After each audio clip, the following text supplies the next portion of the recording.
Kembali bersama kami di Selamat Pagi Indonesia. Pemirsa, menyikapi hasil hitung cepat dan juga rekapitulasi KPU, dua pasangan nomor urut 1 Anies Baswedan Mohaimin Iskandar dan nomor urut 3 Ganjar Pranowo Mahfud MD menyatakan sikap untuk menggugat hasil Pilpres ke Mahkamah Konstitusi. Gugatan pasca Pilpres ini merupakan hasil yang lazim dalam penyelenggaraan Pilpres. Nah, seperti apa sih sengketa Pilpres dari pemilu ke pemilu? Berikut kita akan lihat ulasannya dalam infografis berikut ini. Kita tampilkan untuk infografis yang pertama ini di Pilpres 2004 ya pemirsa. Ini menjadi pemilihan presiden dan wakil presiden untuk pertama kalinya dipilih oleh rakyat pada waktu itu. Pasangan Wiranto Salahuddin Wahid menggugat KPU ke MK atas penetapan hasil perhitungan suara Pilpres. Kubu Wiranto Salahuddin dan juga tim suksesnya mengklaim kehilangan 5,43 juta suara yang tersebar di 26 provinsi.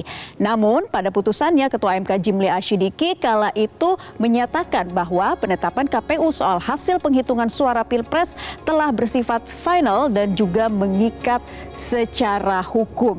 Nah, MK ini menetapkan Susilo Bambang Yudhoyono Yusuf Kala sebagai presiden dan wakil presiden di periode 2004 hingga 2009. Nah, kita akan lihat juga di grafis berikutnya ini pada Pilpres 2009 ya. Pasangan Yusuf Kala Wiranto serta juga Megawati Prabowo mendaftarkan gugatan ke MK. Gugatan diajukan atas kisruh DPT di mana pihak JK Wiranto menemukan banyak sekali pemilih ganda dalam soft copy DPT 2009. Jadi masalahnya pemilih ganda ya sekali lagi. Dan sementara itu kubu Mega Prabowo menuntut MK untuk memerintahkan pemilu ulang di seluruh Indonesia. Nah, kemudian kita akan lihat hasil putusannya seperti apa pada waktu itu.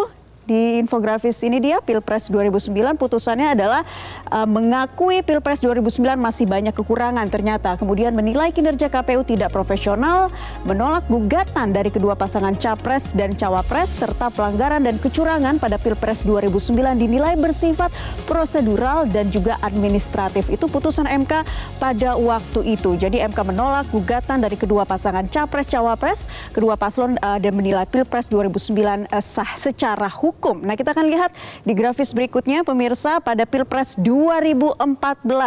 Anda masih ingat proses Pilpres yang diselenggarakan KPU oleh kubu Prabowo dinilai bermasalah waktu itu, cacat, tidak demokratis dan bertentangan dengan Undang-Undang 1945. Prabowo juga menuding KPU sebagai pelaksana tidak adil dan tidak terbuka karena melanggar sendiri aturan yang dibuatnya. Namun MK menolak seluruh permohonan yang diajukan dengan dalil-dalil mengenai kesalahan rekapitulasi suara maupun pelanggaran secara terstruktur, sistematis dan masif tidak terbukti waktu itu. Jadi kemudian kita akan melihat lagi ya, dinilai ini tidak terbukti dan pada grafis berikutnya di Pilpres 2019, MK kembali menjadi penentu hasil Pilpres setelah pasangan Prabowo Subianto Sandiaga Uno mendaftarkan sengketa perselisihan hasil pemilihan Presiden 2019. Pihak Prabowo Sandi menyerahkan 51 alat bukti kepada MK. Melalui permohonan itu, Prabowo Sandi berupaya merumuskan dugaan kecurangan yang bisa dikualifikasikan sebagai TSM pada pemilu 2019. Namun, lagi-lagi putusan MK menolak seluruh dalil permohonan pemohon pasangan Prabowo Sandi terkait hasil penghitungan suara pemilih presiden oleh KPU. Dan demikian pemaparan berbagai rangkaian sengketa Pilpres dari pemilu ke pemilu beserta juga dengan hasil putusan MK-nya. Jelajahi cara baru mendapatkan informasi. Download Metro TV Extend sekarang.